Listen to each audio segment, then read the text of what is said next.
ভারতের দাদাদের জানাই মন থেকে আন্তরিকভাবে দুঃখিত, যে কারণ হচ্ছে যে তাদের টি-টোয়েন্টি বিশ্বকাপ এখন শঙ্কার মধ্যে পড়ে গিয়েছে। এখন গণমাধ্যমে শোনা যাচ্ছে যে তাদের দেশে নিপা ভাইরাস নামে যে ভাইরাসটা আছে, সেই ভাইরাসটার প্রচণ্ড প্রাদুর্ভাবের কারণে ইংল্যান্ড ক্রিকেট বোর্ড সে ভারতের ম্যাচগুলো, অর্থাৎ ইংল্যান্ডের যেগুলো ম্যাচ আছে অর্থাৎ টি-টোয়েন্টি বিশ্বকাপ, তারা স্থানান্তর করে শ্রীলঙ্কার মধ্যে দেওয়ার জন্য, যার মাধ্যমে বলা যেতেই পারে এখন পুরোপুরি শঙ্কার মধ্যে রয়েছে। আর মাত্র ৮ থেকে ৯ দিন আছে টি-টোয়েন্টি বিশ্বকাপ অনুষ্ঠিত হওয়ার। কিন্তু এর আগেই ভারতের দাদাদের জন্য বড় একটা ধাক্কা হতে যাচ্ছে। কারণ হচ্ছে যে ভারতের মধ্যে এত আয়োজন টি-টোয়েন্টি বিশ্বকাপকে কেন্দ্র করে, এত মানে অনেক কিছু তো টিকিট বিক্রি করছে, যা অনেক কিছু বলা যেতেই পারে। কিন্তু এই নিপা ভাইরাস মানে আল জাজিরা একটা পত্রিকার মাধ্যমে প্রকাশ করছে যে প্রচন্ড পরিমাণ এটা হচ্ছে করোনা ভাইরাস থেকে ভয়ঙ্কর। এটা তো সাময়িক সময়ের জন্য ভারতের মধ্যে সীমাবদ্ধ ছিল, কিন্তু এটার প্রাদুর্ভাবের কারণে এটা হচ্ছে ভারতকে ছাড়িয়ে মানে বিভিন্ন দেশের মধ্যে এখন জানতে পারতেছে যে ভারতের মধ্যে যে ভাইরাসটা ছড়াচ্ছে সেটা হচ্ছে মারাত্মক।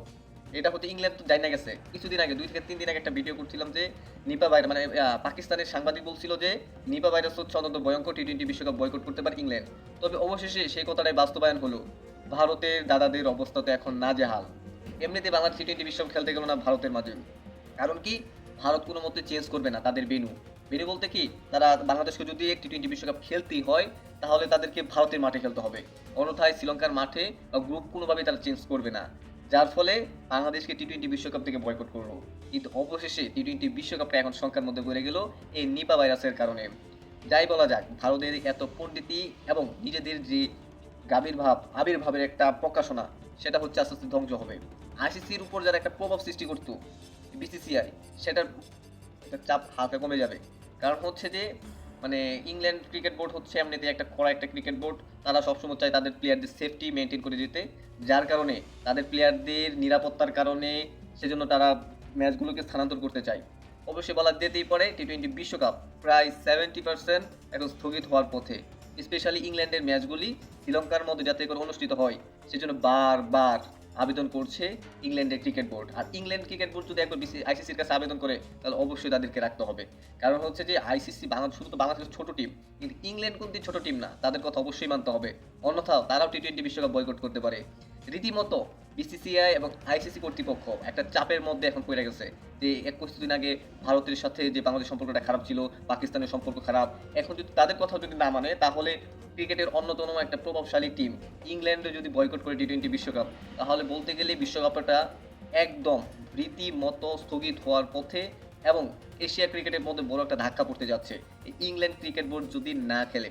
দেখা যাক শেষ পর্যন্ত কি হয়, খেলা এখনো জমে গিয়েছে। দাদাদের মাথায় এখনো হাত চলে এসেছে, কারণ হচ্ছে কি থেকে কি করবে তারা। বাংলাদেশকে বাদ দেওয়ার কারণে যেভাবে খেপছিল তারা যে বাংলাদেশ কেন কোনো মতেই খেলতে দেবে না টি-টোয়েন্টি বিশ্বকাপ, এবং তারা আক্রমণাত্মকভাবে তারা আগ্রাসনভাবে বাংলাদেশকে প্রতিহত করার চেষ্টা করছে।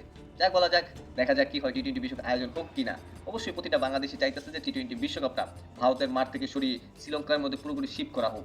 কিন্তু ভারত ক্রিকেট বোর্ডের উপর এবং আইসিসি কর্তৃপক্ষের উপর সম্পূর্ণ নির্ভর করছে সেটা কি হয় কি হয় না। কিন্তু বাংলাদেশের বেশিরভাগ দর্শকরা চায় যাতে করে ভারতের মাঠে টি-টোয়েন্টি বিশ্বকাপ না হোক, এবং পাকিস্তান ক্রিকেট বোর্ড যদি এই ভারতের মাঠে বা ভারতের সাথে খেলতে অনিচ্ছা প্রকাশ করে টি-টোয়েন্টি বিশ্বকাপ বয়কট করতে পারে, আরও একটি বড় ধাক্কা খাবে।